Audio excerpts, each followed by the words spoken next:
Hey there, if you are a HoneyBook user and a client just told you that their payment isn't going through, don't panic. There's actually a really simple fix right inside the client portal. And I'm going to walk you through it in 90 seconds so you can send this video straight to your client. Let's get into it.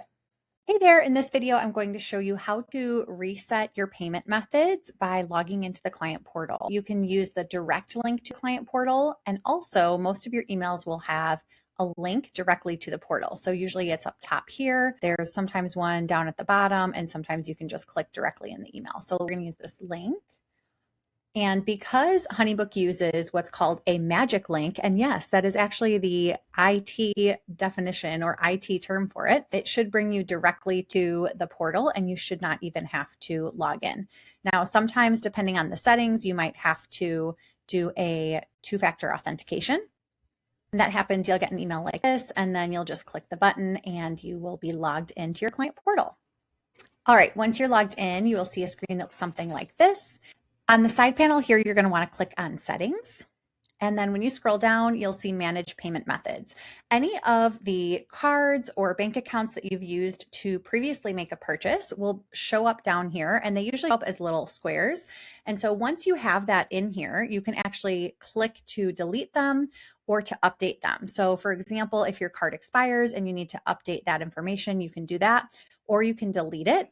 And then if you need to re-add a bank account or a credit card because something isn't connected properly or isn't working, you can actually just do that directly on your invoice. So you can click on Files. You could stay right inside the portal, open up the file that you need to pay on, and make your payment directly on that file. Hope this helps. And that's it. Super simple fix. Once your client has updated the payment methods, it should reset the connection between their bank and HoneyBook through Plaid, and everything should be good to go.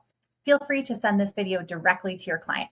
Now, if you do want expert help setting up your HoneyBook the right way, I am Cassie Hayes, one of the 20 HoneyBook pros, and at the Premier OpSpot agency, we help event pros and service providers create simple systems so that they can step away without everything falling apart and without losing the personal touch. So I'd love to help you with that. There's a link in the description to book a free call with me if you want to chat. And if you found this helpful, hit subscribe. I post HoneyBook tips and business operation shortcuts every week, including my People First Playbook, which are all the ways that we are able to use systems to be able to leverage our relationships. See you next time.